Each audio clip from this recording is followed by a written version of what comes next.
Hello viewers, நண்பான miss welcome to Vijay stock and welcome to அந்த வீடியோக்குள்ளே போகிறதுக்கு முன்னாடி எல்லாருக்கும் ஹாப்பி நியூ இயர் 2025. இந்த 2024 எப்படிலாம் போச்சோ போட்டோம், 2025 வரவேற்போம். நம்ம வாழ்க்கையிலும் ஒரு வரவேற்பு இருக்கும்னு நம்புவோம். அப்படி தான் சொல்லிக்க வேண்டியதாக இருக்குது. அந்த நம்பிக்கையோட எல்லோரும் ஹாப்பி நியூ இயரை ஜாலியாக கொண்டாடுங்க, சேஃபாக கொண்டாடுங்க. சந்தோஷம் முக்கியம், அதை விட முக்கியம் நம்மளுடைய பாதுகாப்பு அப்படின்றத மனசில் வச்சுக்கிட்டு கொண்டாடுங்க. ஓகே, இப்போ நம்ம வீடியோக்குள்ளே போகிறோம். என்னென்னு பார்த்தீங்கன்னா, தளபதி போய் ஆளுநரை பார்த்து வந்தார், அண்ணா யூனிவர்சிட்டி மேட்ரு விஷயம். ஆனால் இந்த 200 யூபிஎஸ் கொத்தடிமைகள் பார்த்தீங்கன்னா ஒரு சில கேள்விகளை முன் வச்சு போட்டு ரொம்ப நசன்னு ரொம்ப அறிவாளி மாதிரி நிறையா ட்வீட்ஸும் சோஷியல் மீடியாஸ்லையும் வைரல் பண்ணிகிட்ருக்காங்க. அது என்ன மாதிரி கேள்விகள் அப்படின்னு பார்த்தீங்கன்னா, இவர் எப்படி பெரியாருக்கு தாடி தேவையில்லையோ அதே மாதிரி தமிழ்நாட்டுக்கு ஆளுநர் தேவையில்லைன்னு சொல்லுவார். ஆனால் ஆளுநர் தான் போய் பார்ப்பாரா அப்படின்னு ஒரு கேள்வி. இப்போ இதுவே முன்னுப்பின் முரணா இல்லையா, விஜய் அவர்கள் பேசியதுக்கும் இப்போ செஞ்சதுக்கும் அப்படின்ற ஒரு விஷயத்தையும். அதுக்கப்புறம் சரி பேசிட்டு வந்தார், ப்ரெஸ் மீட் பார்ப்பாரா, ப்ரெஸ் மீட் வைக்கிறாரா, ப்ரெஸ் மீட் வைக்கவே மாட்டாரா, பயமா, ஏன் ப்ரெஸ்ஸை பார்க்க மாட்டாரா அப்படின்ற ஒரு கேள்வி. அதுபோக இவ்வளோ பெரிய பிரச்சனை நடக்கும்போது இப்பையும் எப்படி சொல்கிறதுனா ஒரு எலைட் அரசியல் தான் பண்ணுவாரா. இவங்க இந்த அரசியலுக்கு பேர் எலைட் அரசியல்னு வச்சுருக்காங்க. எப்படின்னா இந்த போராட்டம்லாம் பண்ணாமல் வீட்டு பனையூர் டு அவர் பெரிய பெரிய கவர்னர் ஆஃப் மாளிகைலாம் போகிறது, இந்த மாதிரி இடங்கள்லாம் போய் பார்த்து அப்படி டைரெக்டாக அப்ரோச் பண்ணுறது இவங்களுக்கு எலைட் அரசியலாம். அதனால் எலைட் அரசியல் தான் பண்ணுவார், களத்துக்கெலாம் வரமாட்டாரா அப்படின்ற ஒரு விஷயத்தையும். ப்ளஸ் தமிழக வெற்றி கழகத்திலேயே இருக்குது ஐயாநாதன் போதன்ற சிலர் அவர்களுடைய கருத்தையும் விஜய் அவர்கள் களத்துக்கு வரல அப்படின்ற மாதிரி ஒரு முரண்பாடான ஒரு தகவலை பதிவு செய்கிறாரு சில வீடியோக்களில் நான் பார்த்தேன். ஸோ இதெல்லாம் தான் இந்த வீடியோவில் நம்ம டிஸ்கஸ் பண்ண போகிறோம். என்னுடைய சேனலுக்கு யாராவது நீங்கள் ஃபஸ்ட் டைம் வரீங்க அப்படின்னா சப்ஸ்கிரைப் பண்ணிவிட்டு பெல் பட்டனை ப்ரெஸ் பண்ணுங்கள், ஷேர் பண்ணுங்கள், முக்கியமாக உங்களுடைய கமெண்ட்ஸை பதிவு பண்ணிடுங்க. சரியோ தவறோ படிக்கிறேன், நல்லா இருந்தால் சந்தோஷப்படுவேன், நல்லா இல்லைன்னு நானும் திட்டுவேன், அவ்வளோதான் சொல்லிட்டேன். ஓகே, இப்போ நம்ம மொதல் பாயிண்ட், கவர்னரை போய் ஏன் மீட் பண்ணணும். அதுவும் இந்த இஷ்யூ நடந்து இப்போ ஒரு வாரம் ஆனதுக்கப்புறம் தான் கவர்னரை போய் விஜய் மீட் பண்ணுவாரா, ஏன் உடனே பண்ணியிருக்க வேண்டியதானே அப்படின்னு சொல்லி சில பேர் கேட்குறாங்க. அது இல்லாமல் கவர்னர் ஏன் அவர் தான் வேண்டான்னு சொன்னார், அப்புறம் இப்போ கவர்னர் போய் பார்த்தா அவர் பிஜேபி சங்கியா அப்படின்ற கேள்வி கேட்குறீங்க. நான் என்ன கேட்குறேன், கவர்னர் யார் முதல்ல, தமிழ்நாட்டுக்கு ஆளுநர். ஓகே, பட் அண்ணா யூனிவர்சிட்டிக்கு யார் அவர், அண்ணா யூனிவர்சிட்டிக்கு அவர் தாண்டா வேந்தர், அவர் தான் ஹெட்டு. அதுக்கப்புறமா அவர் தான் சான்சலர், அதுக்கப்புறம் வைஸ் சான்சலர் வேல்ராஜ் அவர் இருக்காரா, அவருக்கு அகேன்ஸ்டாக அவர் மேலே டிஎம்கே காரனே கம்ப்ளைண்ட் பண்ணி வச்சுருக்கான். இன்னும் அது நடைமுறையில் இல்லை. ஸோ அப்போ அந்த அண்ணா யூனிவர்சிட்டியோட ஹெட்டாக யார் இருக்காங்களோ அவங்கள்ட்ட தானே போய் முறையிடணும், அவங்கள்ட்ட தானே போய் கேட்கணும். இது ஒன்று. ரெண்டாவது, ஏன் இந்த ஒரு வார காலதாமதம் அப்படின்னு பார்த்தீங்கன்னா, எடுத்தோடனே போயிட்டு எதுக்கு எப்படி அண்ணா ஆளுநரை போய் பார்க்க முடியும். முதல்ல ஒரு சம்பவம் நடந்திருக்கு, அது ஃபைல் ஆகிருக்கு. அதற்கப்புறமா அதை அரசாங்கம் எப்படி அணுகுதுன்றதை பார்க்குற ஒரு வேலை இருக்குது. அதுக்கப்புறம் இப்போ கோர்ட் எப்படி அணுகுதுன்ற பார்க்குற வேலை இருக்குது. ஸோ இவ்வளோத்தையும் பார்த்ததுக்கப்புறமா தான் ஒரு செயல் வடிவமாக கொண்டு போயிட்டு ஆளுநரை பார்த்து இந்தந்த பிரச்சனை இருக்குது, இதை நீங்கள் சரி பண்ணுங்கன்னு சொல்லி கேட்க முடியும். ஆனால் இதெல்லாம் இல்லாமல் உடனே போயிடணும் அப்படின்னா எதுக்கு உடனே போகணும் ஃபஸ்ட்டு. அதாவது ஒரு தமிழகத்தில் ஒரு பிரச்சனை நடக்குது அப்படின்னா தமிழ்நாட்டை ஆள்ற அரசாங்கத்துக்கிட்ட தான் முதல்ல நம்ம ஒரு பிரதிநிதியாக போய் இந்த பிரச்சனை இருக்குது சால்வ் பண்ணுங்கன்னு. ஆனால் எந்த கவர்மெண்ட் ஆளுதோ அந்த கவர்மெண்ட் ஆட்களே இப்படி பண்ணுறாங்க அப்படின்னா எவன்கிட்ட போய் நம்ம முறையிடுறது. இது எப்படி சொல்கிறேன்னா, இந்த பைத்தியக்கார ஆஸ்பத்திரிக்கு வைத்தியம் பார்க்க போனால் வைத்தியக்காரன்னு சொல்லிட்டு ஒரு டைலாக் இருக்குன்னு தெரியுமா, அந்த கதை தான் இது. இல்லைனா எமர்ஜென்சியாக போகிற உசுருக்கு போராடணுன்னே ஆம்புலன்ஸில் கொண்டு போகணும், போகிற ஆம்புலன்ஸுக்கே ஆக்சிடென்ட் ஆச்சுன்னா அந்த ஆம்புலன்ஸில் போகிறோன்னு யாரையாக கொண்டு போவோன்ற கதை தான் இப்போ தமிழ்நாட்டில் இருக்குது. அப்போ இந்த அரசாங்கம் தான் சரியில்லை அப்படின்னும் போது இதை பற்றிய ஒரு குறையை தான் அங்கே கொண்டு போய் அவர் பதிவு பண்ணுறார். அப்போ இந்த சட்ட ஒழுங்கை சரி பண்ணுங்கள், இந்த மாதிரி பெண்களுக்கான பாதுகாப்பை உறுதிப்படுத்துங்க அப்படின்ற விஷயத்தை அங்கே வலியுறுத்துறார். இந்த இடத்துல ரெண்டு விஷயம் இருக்குது. இதுதான் தளபதியோடைய கிரிமினலான பாலிடிக்ஸ். அது எவனுக்கும் புரிய மாட்டேங்குது. அதனால தானே அவங்களை கொத்தடிமை 200 யூபிஎஸ்ன்னு சொல்கிறோம். இப்போ ஆளுநராக இருந்தாலும் டிஎம்கே ஆளுது, பிஜேபிக்கும் டிஎம்கேக்கும் உண்மையாலுமே சண்டை, ரெண்டு பேருமே எதிரிங்க அப்படின்னா இது தானே ஒரு செம்மையான சான்ஸு வச்சு செய்கிறதுக்கு அரசாங்கத்தை. அப்போ இந்த இடத்துல ஆளுநர் என்ன பண்ணுறாருன்றது தெரிஞ்சிடும். ஆளுநரும் சைலண்டாக ஆகிட்டார் அப்படின்னா அப்போ ரெண்டு பேரும் கூட்டுக்கால வாரீங்கன்றது தெரிஞ்சு போயிடும். ஆளுநர் ஒரு ஆக்ஷன் எடுத்தார் அப்படின்னா சரி 2 பேர் முட்டிக்கிறாங்க, ஒருவேளை எதிரியாக தான் இருக்காங்க. ஏன்னா நிறையா நேரங்களில் வந்து ஸ்டாலின் அவர்களும் போய் ஆளுநர் மீட் பண்ணியிருக்காரு, எல்லாமே பண்ணியிருக்காரு. ஸோ அப்படி இருக்கும்போது இந்த இடத்துல இதையும் தெரிய வைக்கிறதுக்கு தளபதி பண்ண ஒரு டாக்டிக்ஸாக தான் நான் பார்க்குறேன். ஸோ அதனால் அவர் ஆளுநரை மீட் பண்ணது வந்து மிகச் சரியான ஒரு மூமெண்ட்டு. இது மூலயமா தெரிய வந்துடும் எப்படி என்ன நடந்துக்கிட்டு இருக்குது அப்படின்றது. ஏன்னா அவருடைய லெட்டர்லேயே சொல்லிட்டாரு, யாரை நம்புறதுனே தெரில, இந்த இந்த சிஸ்டமே இப்படி தான் இருக்குது, யார்கிட்ட போய் முறையிடுறது இதை சரி பண்ண சொல்லி அப்படின்னு தெரியலன்னு தளபதியே சொல்லிட்டார். அப்படின்னும்போது வேறு வழியே இல்லை. நீங்கள் ஆளுநர் ஒரு போஸ்ட் இருக்குனாலும் அங்கே போய் பேசுகிறாரு. ஆளுநர் போஸ்ட் இல்லை அப்படின்னா பிரச்சனை கிடையாது. ஆளுநர் அவர் வேண்டான்னு சொல்லலாம், பட் இருக்குல்ல, போஸ்ட் இருக்குல்ல, அந்த போஸ்டிங் இருந்தால் என்ன பண்ண முடியும்? அப்புறம் போய் பேசி தானே ஆகணும், சொல்லி தானே ஆகணும். இவங்க மேலே யார் இருக்காருன்னா அவர் தானே இருக்கார், அவர்கிட்ட தானே போய் முறையிடணும். புரியுதுங்களா இல்லையா? இதுக்காக போய் பிரைம் மினிஸ்டர்கிட்ட போயிட்டா முறையிட முடியும்? அப்படி முடியாது. முதல்ல அங்கே ஆளுநர், அதுக்கப்புறம் தான் மற்றதெல்லாம். ஸோ அதனால் ஆளுநரை மீட் பண்ணது மிக சரியான விஷயம். ஓகே, இதை நீங்கள் புரிஞ்சுக்கணுண்டா 200 ரூபீஸ். ரெண்டாவது என்ன சொல்கிறீங்க? ப்ரெஸ் மீட் கொடுக்கணும். என்ன மசருக்கு ப்ரெஸ் மீட் கொடுக்கணும் நான் கேட்குறேன். என்ன மசருக்கு ப்ரெஸ் மீட் கொடுக்கணும்? முன்னாடி ஒரு காலகட்டத்தில் ப்ரெஸ் மீட் கொடுக்குறது, அதாவது ப்ரெஸ் அப்படின்றது என்னென்னா ஜனநாயகத்தின் ஒரு தூண். அதாவது இப்போ மீடியா, அப்புறம் வந்து தேர்தல் கமிஷனு, எலெக்ஷன் கண்டக்ட் பண்ணுறவங்க, அப்புறம் வந்து நீதிமன்றம், புரியுதுங்களா? ஸோ இந்த மாதிரி ஒரு சில விஷயம் 4 தூண்கள் இருக்குது. அதில் மீடியா மிக முக்கியமான தூண், மக்கள்கிட்ட கொண்டு போய் நல்லதை சேர்க்கறதுக்கு. ஆனால் மீடியா அதை செஞ்சுருக்கா அப்படின்னு கேட்டிங்கன்னா சத்தியமாக கிடையாது. முன்னொரு காலகட்டத்தில் என்ன அரசியல்வாதிகள் சொல்கிறாங்களோ அதுதான் மீடியா செஞ்சது. இருந்தாலும் நடுநிலையான சில பத்திரிகைகள்லாம் இருந்துச்சு. அவங்க வந்து கரெக்டான விஷயத்தை கொண்டு போய் கொஞ்சமாவது மக்கள்கிட்ட சேர்த்தாங்கன்னு நான் நம்புகிறேன். ஆனால் இப்போ இருக்கிற காலகட்டத்தில் உண்மையான மீடியா அப்படின்னு பார்த்தா எதுவுமே கிடையாது. ஏன்னா சோஷியல் மீடியா இருந்தாலும் சரி, இல்லை மெயின் ஸ்ட்ரீம் மீடியா இருக்குது. மெயின் ஸ்ட்ரீம் மீடியாவில் இருக்கவன் ஒருத்தங்கூட நடுநிலை கிடையாது. ஏன்னா எல்லாமே அவன் கட்சிக்காரனுக்கான வச்சுருக்க TV, Sun TV, Jaya TV, Puthiya Thalaimurai, தந்தி டிவின்னு சொல்லிட்டு எல்லா சேனல்லுமே எவனோ ஒருத்தனுடைய கட்சிக்காரனுடைய சேனல். இவன் வந்து இன்றைக்கி நடந்த இந்த சம்பவத்தில் பற்றி என்ன நடந்திருக்கு அதை பற்றி கேட்பானா? கேட்க மாட்டான். தேவையில்லாமல் ஏதாவது ஒன்று கேட்பான். இந்த சம்பவத்துக்கு வந்து நின்று ஒரு வேளை விஜய் ப்ரெஸ் மீட் கொடுத்தாருன்னா, நீங்களும் த்ரிஷாவும் வந்து கீர்த்தி கல்யாணத்துக்கு போனீங்களே அதை பற்றி கொஞ்சம் சொல்லுங்கள் அப்படின்வாங்க. இது தேவையானான்னு தெரியும்.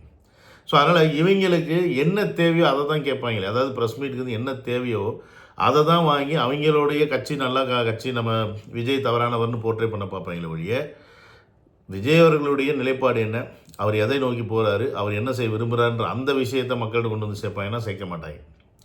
அதனால தான் அவர் என்ன தெரியணும் உனக்கு, நான் என்ன பண்ணிட்டு வந்திருக்கேன் போயிட்டு அப்படின்றது உனக்கு தெரியணும். அதை வந்து அறிக்கையாக கொடுத்துட்டாரு. நேராக போனார், பார்த்தாரு, இதை தான் நான் பேசியிருக்கேன், இதுதான் நான் கேட்டிருக்கேன், தமிழகத்துக்கு வர வேண்டிய நிதியும் கொடுங்கன்னு சொல்லி கேட்டிருக்கேன். ஸோ அப்போ நான் செய்ய வேண்டிய வேலை என்னவோ அதை செஞ்சுட்டேன். இந்த அறிக்கையை நீங்கள் முடிஞ்சால் மக்கள்கிட்ட கொண்டு போய் சேருங்க, நாங்கள் சேர்த்துக்கிறோம் அப்படின்றத முடிவு பண்ணி தான் அவர் என்ன பண்ணார்.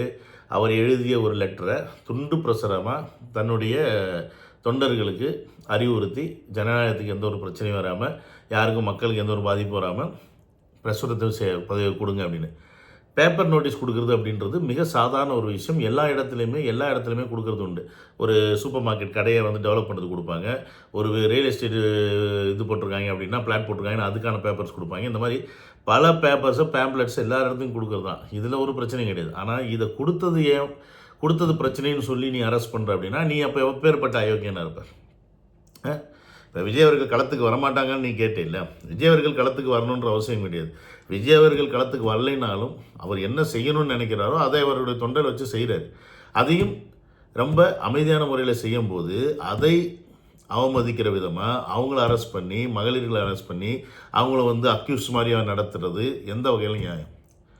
சரி, இதெல்லாம் பண்ணிவிட்டு அவர்களை பார்க்க வந்த புஷி ஆனந்த் பொதுச் செயலாளர், அவரை வந்து நீ தூக்கி உள்ளே வைக்கிறேன்னா உனக்கு எவ்வளோ தென்னாவிட்டு இருக்கும்? எவ்வளோ தென்னாவிட்டு இருக்கும்? அரை மணி நேரம் தான், ஒரே ஒரு ½ நீ புஷியை உள்ளே வச்ச ½ அங்கே என்ன ஆச்சுன்னு போலீஸ்காரனுக்கு கண்டிப்பாக தெரிஞ்சிருக்கும். விஜய் அவர்கள் ஒரு ஃபோன் பண்ணி பேசினார், அதோடு முடிஞ்சு வெளில விட்டீங்க.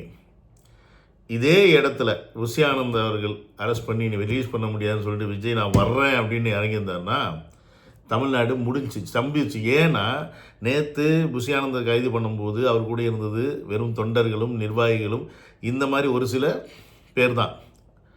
ரசிகர்கள்லாம் இல்லை. அவங்க சரி பண்டு போகிறான்ப்பா நம்ம விஜய் படத்தை பார்ப்போம்னு சொல்லி அந்த மாதிரி கேட்டகரியில் இருந்திருப்பாங்க. ஆனால் தளபதி இறங்கிட்டாருன்னா ஒட்டுமொத்த ரசிகரும் உள்ளே இறங்கிடுவான். அவரை வந்து தளபதி எதுக்காக இறங்குறாரு, ஏன் இறங்குறாரு, என்ன பேசுகிறாரு, தளபதி அவ்வளோதான், என் தளபதி இறங்கிட்டாரு நான் இறங்குறேன் முடிஞ்சா, இப்படி ஒரு அதாவது எப்படி சொல்கிறேன்னா ஒரு குருட்டு பாசம், அந்த மாதிரி ஒரு பாசத்தில் இருக்க ரசிகர்களை வந்து வச்சிருக்க ஒரு தலைவர் தான் தளபதி அவர்கள். ஸோ அப்போ அந்த தருணத்தில் விஜய் அவர்கள் இறங்கியிருந்தால் என்ன ஆகுன்றதை அனலைஸ் பண்ணிவிட்டு, ஏன்னா புஷ்யானந்த் அவர்கள் இறங்கி அரெஸ்ட் பண்ணதுக்கே கிட்டத்தட்ட ஒரு 10,000 பேர் இது மேலே கூட்டிட்டாங்கன்றது தான் மேட்ருங்க. இதே இப்போ விஜய்னா சத்தியமாக கண்ட்ரோல் பண்ண முடியாது. தமிழ்நாடு மொத்தமும் இது இறங்கி ஆரம்பிச்சுன்னா எல்லா இடத்துலையுமே சட்ட ஒழுங்கு சீர்கேட்டுன்னு தெரிஞ்சு உடனே நீங்கள் ரிலீஸ் பண்ணிட்டீங்க. அது வரைக்கும் சேஃப்டா நீங்கள். அதனால் விஜய் அவர்கள் களத்துக்கு வரணும்னு எதிர்பார்க்காதீங்கடா. அவர் களத்துக்கு வராமல் இருக்கிற வரைக்கும் தான் உங்கள் கழுத்துக்கெலாம் சேஃப்டி. நான் நேற்றே என்னோடய வீடியோவில் சொன்னதான், களத்துக்கு வந்துட்டாருன்னா உங்கள் கழுத்தெல்லாம் அறுபட்டு போயிடும்ன்றதை மறந்துடாதீங்க, ஞாபகத்தில் வச்சுங்க. ஸோ ஃபைனலாக இந்த வீடியோவில் என்னென்னு பார்த்தீங்கன்னா, இப்போ சில பேர் வந்து இப்போ ஐயநாதன் போன்றவர், அவர் வந்து வயசானவர், அவர் வந்து விஜய் சார்ந்து இப்போ அவருடைய கட்சியை சார்ந்து சில விஷயங்கள் பேசுகிற பண்ணுறார். பட் அவரை போன்றவர்கள் கூட என்ன நினைக்கிறாங்கன்னா, விஜய் அவர்கள் வந்து ஏன் களத்தில் போராட மாட்டேங்கிறாரு, ஏன் அவர் வந்து இந்த இடத்துல வந்து நின்று ஒரு அண்ணா யூனிவர்சிட்டி முன்னாடி நின்று ஒரு இது பண்ணலாமே, அவங்க பர்மிஷனே கொடுக்கல கூட பண்ணலாமே அப்படின்ற ஒரு எண்ணங்கள் இருக்குது. ஸோ இந்த இடத்துல நான் அவங்களுக்கு புரிய வைக்கிறது என்ன அப்படின்னா, நீங்கள் எல்லாம் என்னென்னா பழைய அரசியல் ஃபார்மேட்டை திருப்பி ஃபாலோ பண்ணணும் அப்படின்னு நீங்கள் நினைக்கிறீங்க. இன்றைக்கு இளைஞர்கள் எங்களுக்கு அந்த ஃபார்மேட் தேவை இல்லைன்னு நாங்கள் ஃபீல் பண்ணுறோம். ஏன்னா அவனுக்கு 1008 பிரச்சனை இருக்குது. அதனால் அந்த பிரச்சனையாக நாங்கள் ஒவ்வொருத்துக்கும் வந்து களத்தில் நின்றுட்டு போராடிட்டு இருக்க முடியாது, டைம் கிடையாது. முதல்ல அதை புரிஞ்சுக்கணும் நீங்கள். அரசியல் இப்போ திமுகவாக இருக்கட்டும் இல்லை ஏடிஎம்கே இருக்கட்டும், அரசியல் பண்ணுறான்னா காலைல வருவான், போராட்டம் பண்ணுவான், மத்தியானம் பிரியாணி சாப்பிட்டு போய் படுத்து தூங்கிடுவான். இது அவங்களுக்கு காலங்காலமாக பழக்கப்பட்டு போன ஒன்று. அந்த பழக்கத்திலிருந்து வெளிவரணும். எங்களுக்கான அரசியல் வந்து போராட்டம் பண்ணுறதுலையோ போய் பஸ்ஸை மறிக்கிறதுலையோ கிடையாது. எங்களுக்கு சொல்யூஷன் வேணும். என்ன பண்ணால் சொல்யூஷன் வரும், எங்கே போனால் சொல்யூஷன் கிடைக்கும். அப்போ சொல்யூஷனுக்கான நடைமுறை என்ன, ஒரு ஹைரார்க்கின்னு ஒன்று இருக்குது. அந்த ஹைரார்க்கியெல்லாம் ஃபாலோ பண்ணிவிட்டு எண்ட் ஆஃப் த டேயில் தான் முடியலை, வேறு வழியே இல்லை அப்படின்னா அப்போ மக்கள் புரட்சி ஆட்டோமேட்டிக்காக வெடிக்க தான் போகுது. அதில் மாற்றுக்கிறதே கிடையாது. இப்போ இந்த ஹைரார்க்கி இல்லாமல் நீங்கள் திடீர்னு உடனே களத்தில் இறங்கிட்டிங்கன்னா விஜய் அட்ராக்ஷன் வாங்குறதுக்காக, பப்ளிசிட்டி வாங்குறதுக்காக இந்த பொண்ணோட விஷயத்தை வச்சு பப்ளிசிட்டி தேடுறான்னு அப்படி பேசுவீங்க. இப்போ அவர் வரல அப்படின்றனா களத்துக்கு வரல, இப்போ கூட வரமாட்டிங்கன்னா எப்போ வருவீங்கன்னு அப்படி கேட்பீங்க. நாங்கள் உங்கள் பேச்சுக்கான ஆட்கள் கிடையாது. ஐயநாதன் போன்றவர்களுக்கு நான் இந்த வீடியோ மூலிமா சொல்லிக்கிறது என்னென்னா, நீங்கள் உங்களுடைய எப்படி சொல்கிறது, உங்களுடைய அனுபவம் எங்களுக்கு தேவை, ஒத்துக்கிறோம். ஆனால் இந்த அனுபவத்தை திருப்பி நீங்கள் அதே ஃபார்மேட்டில் ஃபாலோ பண்ணணுன்னு நீங்கள் தாவேக்கா செய்யணும்னு நீங்கள் நினச்சிங்க அப்படின்னா அது வந்து முட்டாள்தனம். புரியுதுங்களா?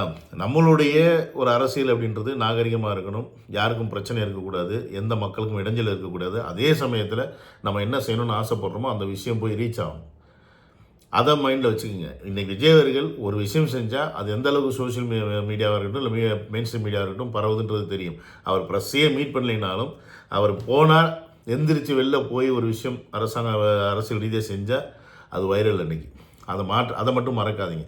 அப்படி இருக்கும்போது அவர் வந்து போராடணும், அவர் வந்து நின்று மக்களை வந்து புரட்சிக்கு கூட்டு வரணும்.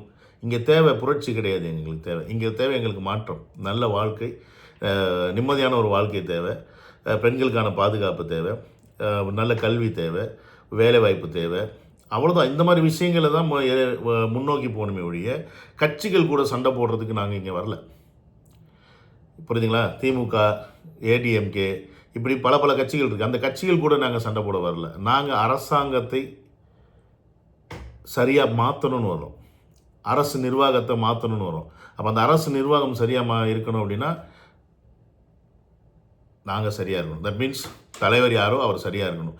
அந்த வகையில் போகிறதுக்கு தான், அந்த வழியில் போகிறதுக்கு தான் இந்த மாதிரி ஒரு அரசியல் இவர் பண்ணுறாரு. எங்களுக்கு பிடிச்சிருக்கு, உண்மையாலுமே எனக்கெலாம் ரொம்ப பிடிச்சிருக்கு. இந்த மாதிரி போய் நின்று சும்மா நின்று கத்திக்கிட்டு இல்லாமல் அருமையாக அழகாக பண்ணிகிட்ருக்காரு. இது போதும். இதை நீங்கள் புரிஞ்சுக்கிட்டிங்கன்னா உங்களை போன்றவர்கள் தாவக்கையில் இருந்து வழி நடத்துங்க. இல்லையா தயவு செஞ்சு விலகிடுங்க, பிரச்சனை கிடையாது. நீங்கள் ஒரு நேரத்தில் விஜய் புகழ்ந்து பேசுறதும் இன்னொரு நேரத்தில் விஜய் அவர்களை வந்து இகழ்ந்து பேசுகிறது சரியாக வரல. உங்களோட பாயிண்ட் ஆஃப் நீங்கள் நினைக்கிற மாதிரியே எல்லாமே விஜய் அவர்கள் செய்யணும்னு நினைக்கிறீங்க அப்படின்னா அது தவறு. அவங்க அப்பாவே நினச்சது செய்யக்கூடாதுன்றனால தான் அவங்க அப்பா கட்சி ஆரம்பித்தப்போ என்னால் அது சேர முடியாதுன்னு இன்றைக்கி அவர் தன்னிச்சையாக கட்சி ஆரம்பித்து இயங்குறார். அப்படி இருக்கும்போது உங்களை போன்ற ஆட்கள் சொல்லும் எல்லாத்தையும் நான் கேட்டு நான் அப்படியே செய்யணும் அப்படின்ற ஒரு மனநிலைமைக்கு விஜய் அவர்கள் வந்துட்டார்னா 10ஓட 11 அவரும் போயிடுவார், அத்தோட இதுவும் ஒன்றும் போச்சுன்னு முடிஞ்சு போச்சுன்னு மொத்தமாக முடிச்சு விட்டு போயிடுவீங்க. ஸோ அந்த முடிச்சு விட்ற மேட்ரே இங்கே கிடையாது அப்படின்றத மனசில் கிளியராக புரிஞ்சுக்கிட்டு தாவேகா கூட இணைந்து பயணம் செய்யுங்கள். இல்லையில் தயவு செஞ்சு போயிடுங்க. ரொம்ப நன்றி அப்படின்றத இந்த வீடியோ மூலமாக பதிவு பண்ணிக்கிறேன். Once again happy new year. Enjoy பண்ணுங்கள், சேஃபாக இருங்க, ஜாலியாக இருங்க. See you on another video and அடுத்த வருஷம் நான் உங்களை வந்து மீட் பண்ணுறேன்.